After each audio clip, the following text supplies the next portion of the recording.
Enough of this racket. Get out of here with that baby right now. My husband's angry shout pierced the silence of the night, driving us out into the chill of the changing season.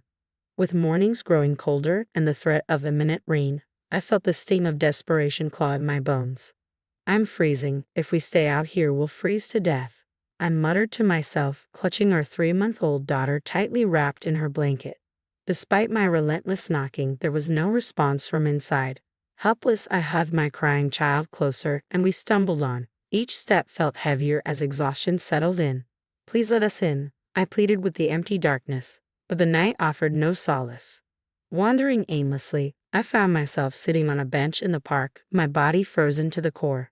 Tears flowed freely as the events leading to our plight played out in my mind. How did we end up like this?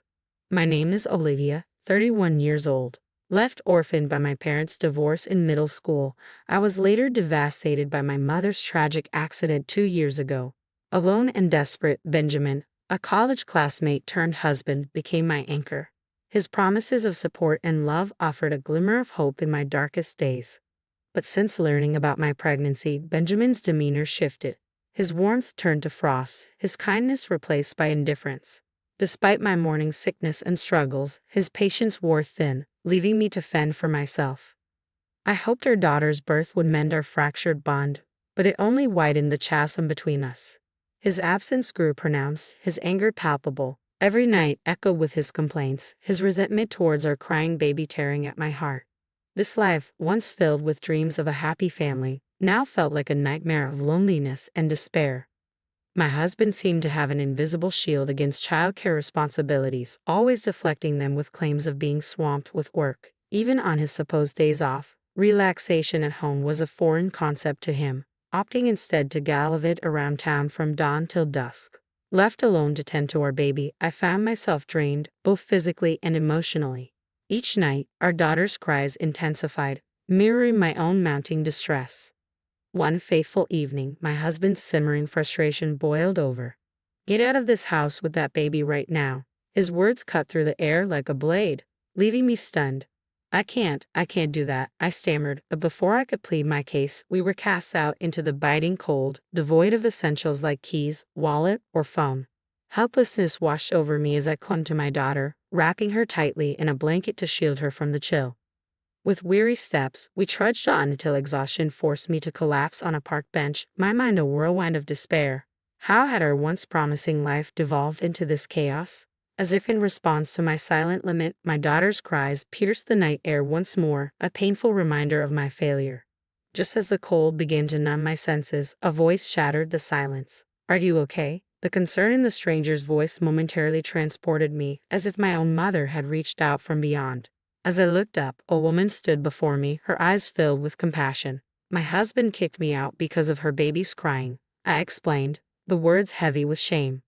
Without hesitation, the stranger extended a lifeline. Come stay at my place, she offered, her kindness a beacon of hope in the darkness. As I hesitated, unsure whether to accept her generosity, she gently took my daughter into her arms, instantly calming her restless cries. It's okay, don't worry. Let's go somewhere warm for the baby's sake. Entering her home felt like stepping into a sanctuary. My daughter was cocooned in a soft blanket, offered a comforting glass of hot milk, and cradled in the stranger's arms, her gentle snores filling the room with a sense of peace I hadn't felt in far too long. I couldn't believe it. No matter how hard I tried, the baby just wouldn't settle. It can be quite a challenge if you're not accustomed to it. As a recent grandmother, I found myself occasionally caring for the little one, perhaps explaining my newfound sensitivity to a baby's cries. Checking on the source of the noise, I found myself face to face with a woman, gentle smile easing the tension in the room. She seemed around the same age as my mother, radiating warmth that instantly put me at ease. I'm sorry for intruding like this, I murmured, feeling a wave of gratitude for her understanding. It's okay, she reassured me, her kind eyes reflecting empathy. We should help each other out in times of need. Do you need a ride home? Do you live nearby? I hesitated, memories of being cast out still fresh in my mind. No, I might just get thrown out again, I confessed, my voice faltering. Without missing a beat, she offered her hospitality. Her kindness moved me to tears once more. Thank you so much, I whispered, introducing myself. My name is Olivia. As the conversation flowed, A sudden realization dawned on me. Wait a minute, isn't your baby's name Anne? Her nod confirmed my suspicion. Yes, but how did you? It turns out, this woman was Jackson, my husband's direct superior. She had sent us a gift when Anne was born, hence her familiarity with our daughter's name. The coincidence caught me off guard, and I regretted airing my grievances about my husband to her. We're always grateful for your help, I said, my mind racing with newfound information. The thing is, my husband has been busy with work lately, and he seems quite tired. Jackson's response stunned me. That can't be right. Your husband has been on parental leave for the past 2 months. My heart skipped a beat as her words sank in. But he says he goes to work every day, I protested, confusion clouding my thoughts. He even said he has work tomorrow. It's a holiday. The office will be closed, Jackson explained, her tone tinged with concern. I wonder what he's up to. I was blindsided by the revelation that my husband, whom I believed was tirelessly working, was actually on vacation. However, the pieces of the puzzle were finally starting to fall into place. I couldn't shake off the sense of anticipation that seemed to linger on the days my husband was supposed to be at work. Ever since I became pregnant, his behavior had taken a noticeable shift, leaving me with a nagging feeling that something wasn't quite right. As I pondered how to investigate further, Jackson suggested a bold idea. Why don't you check his social media, she proposed, gesturing towards a computer in the corner of the room. I accepted her offer gratefully and began scrolling through my husband's online presence.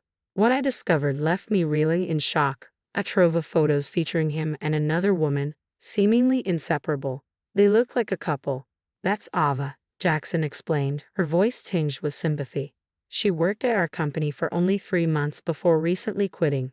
The pieces fell into place, confirming my worst fears. Though I had harbored suspicions, the reality of my husband's affair hit me harder than I had anticipated.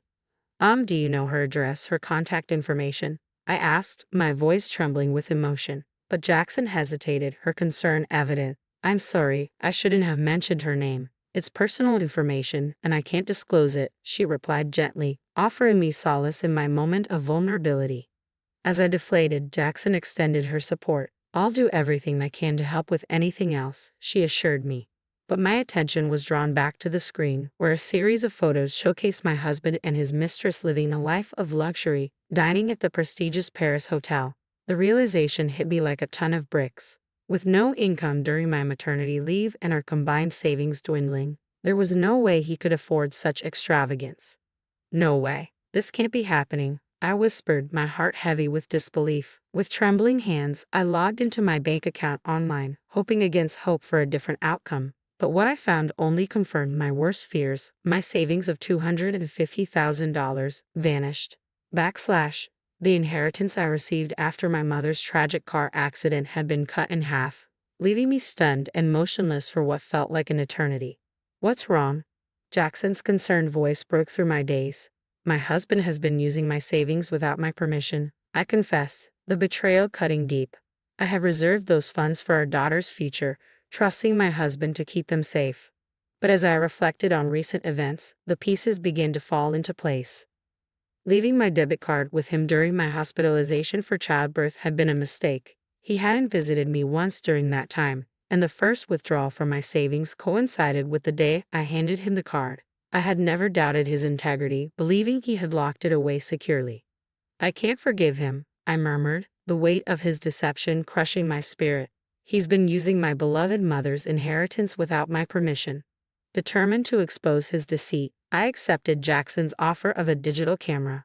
The next day, we watched from the car as my husband, wearing a self-satisfied smirk, left our house without a second thought for our daughter and me. His carefree demeanor grated against my raw emotions, fueling my resolve. As expected, his car eventually pulled up at the Paris hotel, his mistress in tow. With practiced ease, they strolled into the restaurant, oblivious to the pain they caused. Entrusting our daughter to Jackson's care, I took a seat behind them, steeling myself for the confrontation to come. I've had enough of Olivia's stubbornness, my husband's callous words echoed in my ears. Finally kicked her out last night. Now she's filed for divorce. I'll get the compensation from her mother's accident, and maybe even alimony. You're despicable, Jackson retorted, her disgust palpable. Your wife doesn't even realize you're after her money. You've been using her vulnerability since her mother passed away, but having a child was an unexpected obstacle. The shock of his admission left me speechless, my mind reeling with disbelief. Oblivious to my turmoil, my husband swaggered towards the elevator with his mistress, the key to their hotel room dangling from his fingers. As I stealthily followed them, even though it was just a fleeting moment before the elevator arrived, they embraced and began to kiss. Despite bracing myself, witnessing the affair unfold before my eyes was agonizing. A shiver ran down my spine as my husband's callous words echoed in my ears. This is a pre-celebration for kicking Olivia out. Let's have a blast today. Unable to find my voice, I watched helplessly as the elevator doors closed, swallowing them up and leaving me behind. Frustration and sadness overwhelmed me, rendering me unable to stand. Collapsing to my knees, I felt a profound shift within me. The grief that had gripped my heart began to morph into a simmering desire for revenge. Betrayal of this magnitude was too cruel to ignore. I couldn't simply let it slide. That evening, timing my return to coincide with my husband's arrival home from work, I made my way back to the house. "Whoa, look who's back," he greeted me with mock surprise. "I'm sorry. I'll do whatever you say from now on. Please let me back in the house," I pleaded, masking my rising anger behind a facade of submission. It was time to tighten the noose around him, to play the part of the obedient wife and bide my time.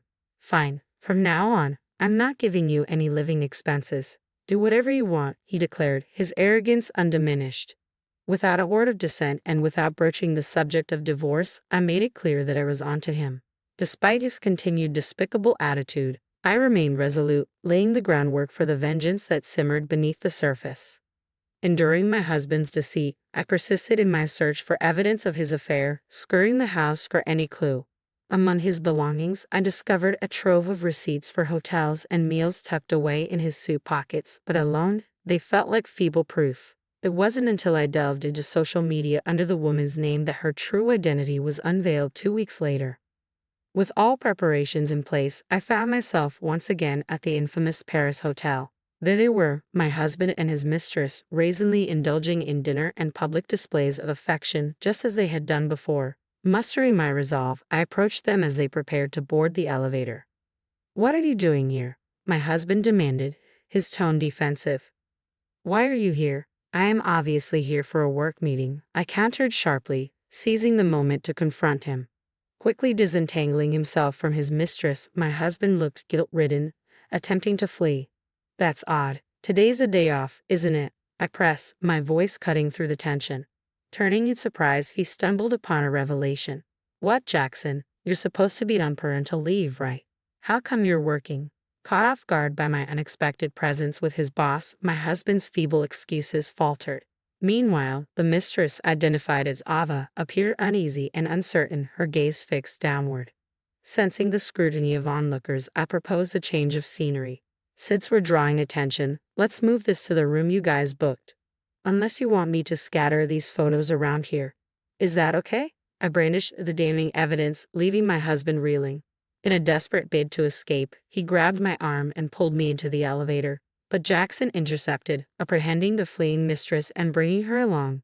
"Why are you with Jackson?" my husband demanded, bewildered by the unexpected turn of events. "Since the day you kicked me out, I had nowhere to go. Jackson heard our daughter crying in the park and invited me in," I explained, seizing the opportunity to expose his hypocrisy. As we entered the room, a tense silence descended, marking the beginning of a confrontation long overdue. Dumping all the evidence onto the table, I watched as shock rippled across their faces. "What are these photos?" my husband stammered, his voice betraying a hint of panic. "I was here the day after you kicked me out of the house. It was shocking, but I took these as evidence of your affair," I explained, my tone steely with resolve. "That's low. That's my line," my husband retorted, his attempt to deflect criticism falling flat in the face of my accusations. His silence spoke volumes, but I pressed on. "I'm aware you used my savings without my consent. That money was a legacy from my mother," I continued, my voice unwavering. "That's our shared property. I don't see an issue with me using it," he countered, his arrogance grating against my sense of injustice. "It's not shared property. It's mine and mine alone," I insisted, refusing to back down. "You will return the $120,000 you used." "Come on, we're married. Let's not get into such tedious matters," he dismissed, his indifference fueling my frustration. Exhausted by his callousness, I reached into my bag and pulled out the divorce papers, slamming them onto the table with finality. I'm fed up with you. Fill out these divorce papers immediately. That's a leap, don't you think? Didn't I hear you say you wanted me to bring up divorce? He protested, his attempt to deflect blame falling on deaf ears. I played a recording of a conversation we had during a previous meal, his hurtful words reverberating throughout the room. Give me a break, not a chance to think. You approached me just for my money, his voice echoed, each syllable a painful reminder of his betrayal. It all became clear after I heard our conversation from that day. That's why you became so cold all of a sudden, I declared, my voice steady despite the turmoil within. There's a lot to the situation. I don't want to hear any excuses or lies, I continued, my resolve unyielding. Pay me $20,000 for the affair, $10,000 for all the times you mistreated me, $120,000 for the money you took from my savings, and $110,000 for child support until our daughter turns 20. That's a total of $260,000 in one lump sum. What mistreatment? He protested, his voice tinged with desperation. But there was no denying the truth of his actions. You kicked me and our daughter out of the house in the middle of the night and didn't provide living expenses, I countered, my voice unwavering. Clearly caught off guard, he attempted to salvage the situation. Just calm down, let's talk this out, he pleaded, his tone bordering on pathetic. But there was no room for negotiation. Don't mock me, and don't think you're out of this either. I'll be seeking $20,000 in damages from you too, I retorted, my gaze unwavering. Turning to face his mistress, I could see the color drain from her face. I have to pay too, of course. But in return, I'm divorcing him, so you two can be open about your relationship. That should be a relief, right? I remarked, my tone cutting. As the reality of his situation sank in, my husband's desperation reached a fever pitch. Please spare me this one time. I'll be a good husband, I promise, he begged, his tears and snot a sorry sight. But his pitiful display only served to strengthen my resolve.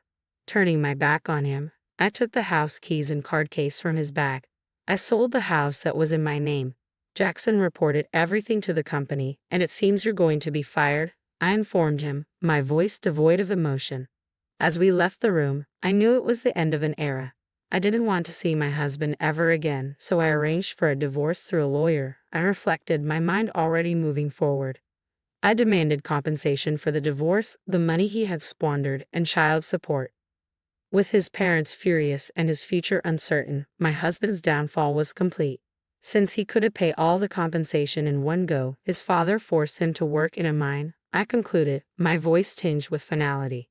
Leaving behind the remnants of my old life, my daughter and I embarked on a new journey. We bought a small apartment and started our new life, I recounted, a sense of relief washing over me.